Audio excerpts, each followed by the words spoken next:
doggy.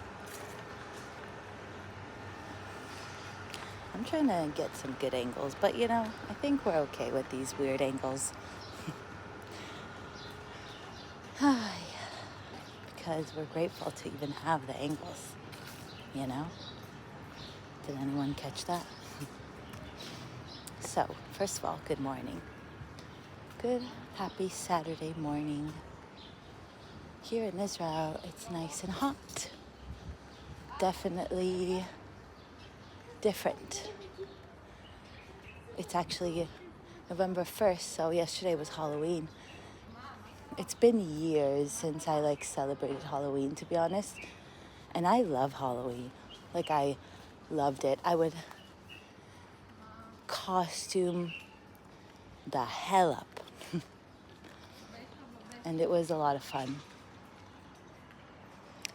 And I'm so grateful for where I am today, to be honest. It's so different. It's so different. But, I guess I'm here to tell you guys and to tell myself that different doesn't always feel great. But yet it does. I don't know how to explain it. I guess for me,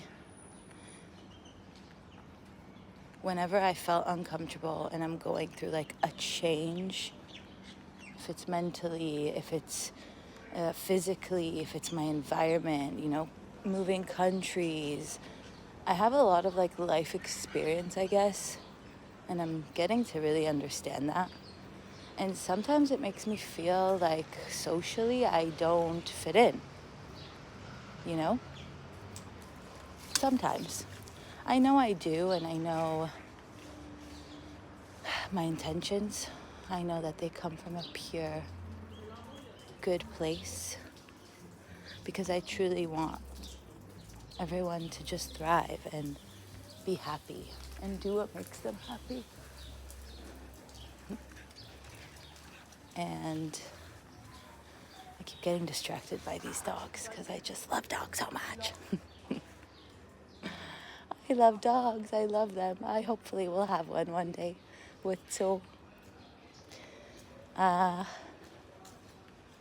yeah, this is me speaking while my cramps are cramping, for sure. They're there. Trying to give them some love. Been resting. Lots of water.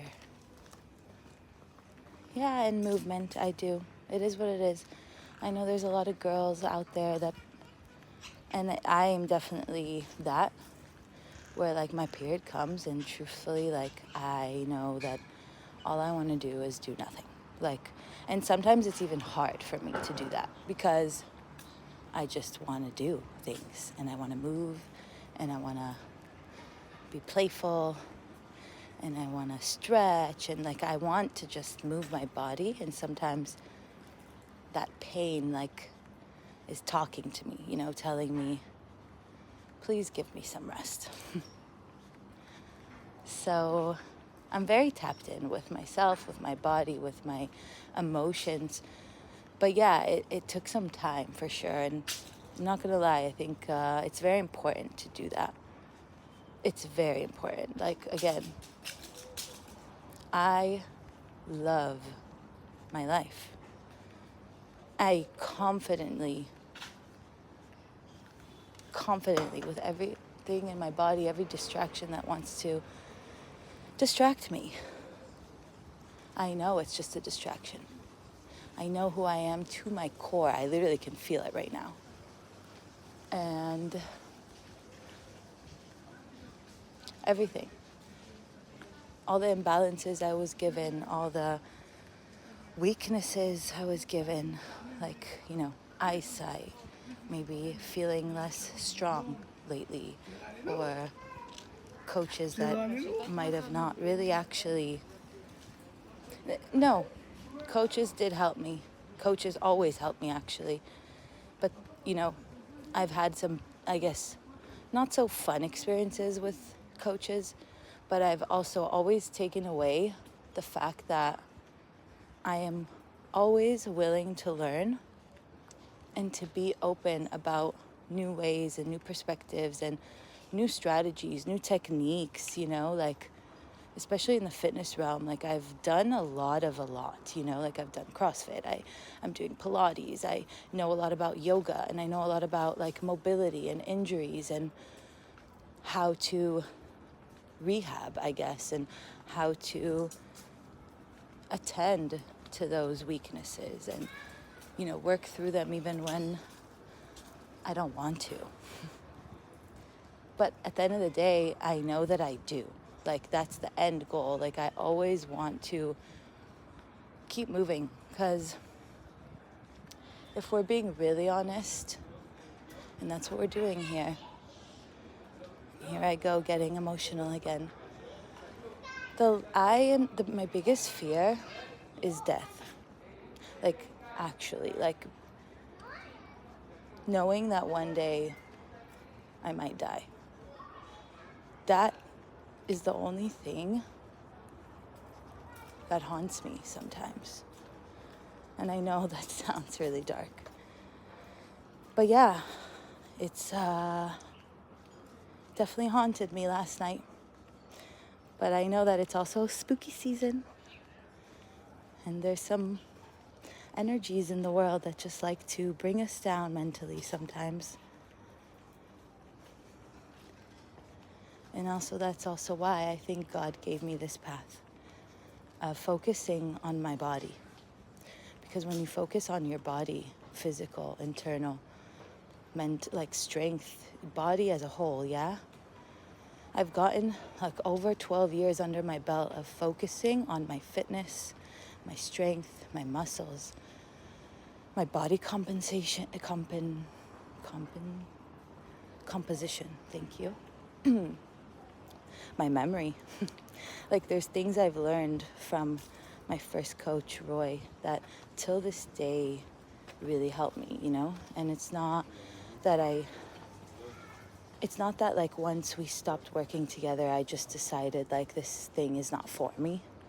I wanted to dive deeper, like he was really into CrossFit. And to be honest, he has not only just CrossFit under his belt, he has strength, conditioning, mobility, gymnastics, Olympic lifting. Like truly, he is an inspiration to me till this day, whether we ended things not so peacefully.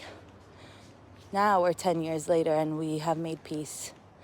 And I'm so grateful for that. I'm so grateful for risks I take, even when it feels like maybe the other side won't accept my apology.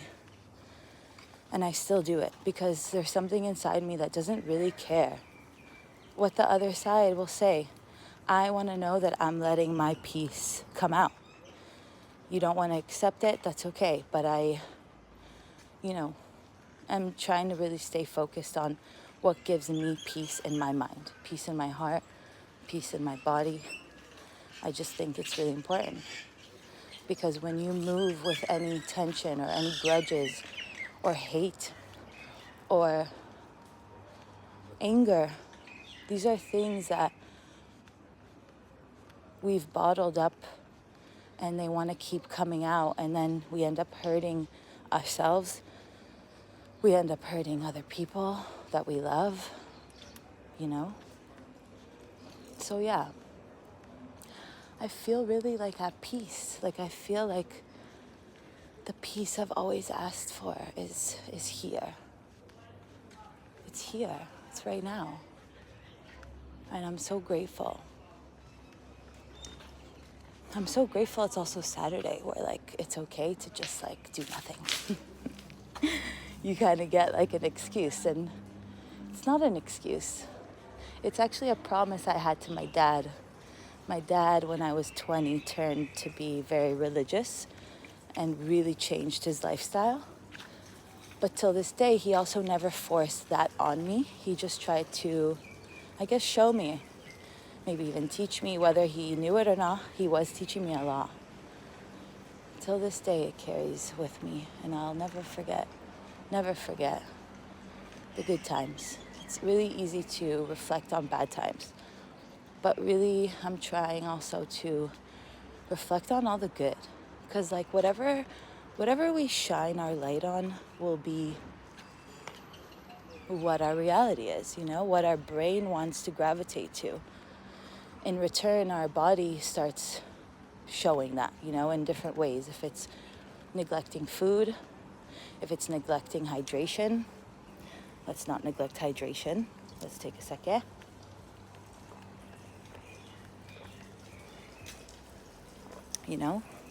Because it's funny, I'm looking at the clock, it's 10:39, 10:41 minutes, 10 minutes, 41 seconds of me rambling and not drinking water. So little things like that, I even get caught up in like conversations lately where I feel like I'm trying to spit out so much information and I'm not taking a second to breathe or to realize it's not about showing what I know or proving to anyone what I know.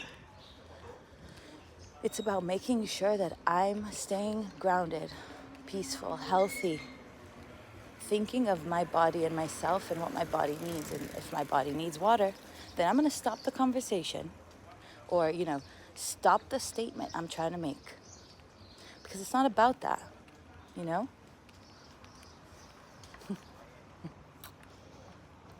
Anyways, I do feel like I should probably head back home. I do have to pee. This walk was short and sweet, but we got more fun planned for today. And the love of my life is still asleep, so I'm just letting him have a peaceful home without any noise. And I was just called to do these daily walks, whether daily morning walks, because I have my dark and I have my light side, and I feel like my dark side kind of amplifies me to go into my light side, if that makes sense. So like I turn the darkness into a masterpiece. That's how I feel. And it's funny because there's illusions to people. Like when you see someone who looks good, who's fit, who's out on the external looks good or in shape, people start making all these assumptions. Like it was easy for them or like they just have it all. They can think what they want to think, but it's so not true. Like it is true though, because now I do genuinely feel like I have it all, but it took years, it took years. Like even just building muscle, which I still feel like I have way more to grow. It took me like 12 years of not knowing what the hell I'm doing, but just doing it, Like literally almost every day I would work out, or I was in some kind of phase of a workout program, or, I was always wanting movement and physical activity because that's like my outlet to feeling good, to like, I guess, defeating the demons in my mind, That's my therapy. Judge me. It's not my problem. Like I'm over here trying to work on good things and health and longevity and happiness and love. And you can't do that if you don't actually acknowledge like what you're focusing on. A lot of people, like myself, we want to sometimes say like, no, like this is good or this is fine. I'm meant to be doing this, and in a bad way, which again, it's the intent behind it. So if you truly feel like what you're doing in this present moment is helping you, whether it's just breathing, whether it's just saying thank you for lying in your bed right now, whether it's, like the present moment, you don't have to be doing anything to feel like you're worth the life you're living. You know what I mean? Because you are worth it. You're so worth it.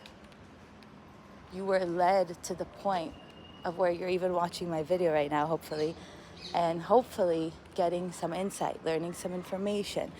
These are things that you hear things, they get inputted and are inputted, thank you, into our brain, which is like, think about it as like a server, right? Like of a computer. All this data from our eyes, from our ears, from our mouth. It's getting inputted. Sorry guys, my English this morning is a little all over the place. It's getting inputted into our server of all this data we've accumulated. For me, it's been 31 years, right? So, which again, age is just a number. I feel internally and like physically, I feel so much younger. But mentally, I feel a lot older. So there's like a tug of war sometimes, you know, of like what I know is right for me and but that's my journey right now, is learning to not judge myself, learning to not feel like I'm not worth anything, because I am, just because I don't have a physical 9-to-5 job that, you know, brings me stable money. That doesn't mean anything. My bank account does not mean I'm not worth anything, you know, or even, you know, God bless everyone. I'm just saying, and I'm not trying to get into anyone's bank account, obviously, but I'm just an analogy that like numbers are not your worth. They don't validate what you are. And I was kind of programmed to think that for a long time. But I'm grateful and I'm thankful for everyone around me. Tul and his amazing, supportive, loving, caring, warm family who... I have a story that I want to share, but yeah, let's share it. You guys maybe, I don't know if you like these long rambles, but we're going to do it anyways because it's helping me. So you can click out. It's okay. If you want to go, it's all good. I love you guys, and I see you new subscribers. Last story, and then I'm going to head up. But my last job, I was there for like 3 years. I was working at a gym, personal training. But I was also like, I wasn't really a freelancer there. I was on salary. So they would give me the clients, but I would also in return have to do like weekly shifts, sometimes 5 a.m, sometimes till like 12 o'clock at night. You're shutting down the gym. And again, I loved it. Don't get me wrong. I really loved it. I love just being in that environment because it lifts me up. Even if I'm feeling down, I felt like, okay, let's just go stretch over there, you know? Like, you have all the options and all the tools. I didn't really care how much I was getting paid. But there came a time where they started really disrespecting me and my time and my worth, you know? So I decided I had to part ways. Now, I don't just decide and do. Like, I kind of have to take some time to let it sink in, make my move out without it being disrespectful or coming from a bad place or having any kind of like angry confrontation or, you know, like come to peace with the decision I've made. And it takes me some time. But anyways, through that time, I was called in by the manager for, basically he was like threatening to fire me. Threatening me with a lawsuit. Now, at the time, Tul and I were dating, like I think a year or maybe a year and a half, something like that. Now I'm telling, you know, he knows I would tell him everything. Tul is my best friend. He knows everything, all the gossip I need to get out, like everything. So I was really, honestly, not okay with that because I did nothing to disrespect the place. I only gave it love and compassion as much as I knew I had better for myself. But the manager that was there, freshly there for about 6 months, not even, at the time I was at that gym for like 3 years, and then this new manager comes in and I don't know, maybe he felt intimidated by me and my nonchalantness and just knowing that like this job is not that hard for me and I got it, you know. And yes, we're always learning, but at the time, whatever. So he threatened to sue me. And right away, Tul's dad was like, no, show me the letter. Show me what he wants to sue you about. Like, no, I got this. Angel, right? Because I don't know how to confront someone when I feel disrespected. Because all I want to do is just cry. cry and not be in that situation, like move from that disrespectful, uncomfortable, toxic situation. And he came and sat in. That was the first time I think I also, had a real one-on-one time with his dad. So it's me, his dad, Arik. His name is Arik. And we're sitting in front of my manager, my manager who's like typing away on the computer, not even looking in my eyes, like, you invited me to this meeting to potentially sue me and fire me. Okay, so give me the respect, like look at me, respect me, and let me know what I did wrong. And he didn't even want to acknowledge. He just wanted to get me out of there. That's what we sniffed up, because he had no proof. He didn't want to give any examples. He was very general about his statements about me. And Arik, Tzur's dad, was just like, no. Like, no. You can't, come and bring in the law and not have any backup. And if you want to do that, like, here I am, a lawyer who dealt, Arik, he's a manager of a big sports center in Israel for years now. So he deals with like firing people and hiring people and a lot of lawsuits and stuff like that. And he like literally took over. He put the guy in his place, my manager, very respectfully and logically, because if you want to work logically, then you got to know what you're talking about. And honestly, I don't know anything about the laws and stuff. I just know to be a good person, truly. And not, if I don't feel like I can be respectful, I just will zip it, or remove myself so that I could come back to the situation and respect it and not disrespect anyone, because there's no hate here, like, truly. So it was really out of nowhere. But the point is that he literally just came to save me on a day that I really thought like my life was crumbling. Really, like, that job was everything I had. That job let me live freely, let me live independently, let me pay for a little small apartment that I had next to the gym, because I knew that that's my life. I gave all I could to this gym and whatever. So this gym was also where Tzur and I met, and all good things, okay? Just the point of the story is, here I am getting sidetracked. Appreciate the people you have in your life. New, old, doesn't matter. And not only, for the things they've done for you, just the fact that they have a good heart. And there are people with good, big hearts that want to help others. And so, yeah, at age 30, I didn't expect to be, leaving that gym that I truly had so much love for in that way. But once he showed up for me like that and just made me feel like, dude, you're good. I see you. Even though I don't see his dad all the time.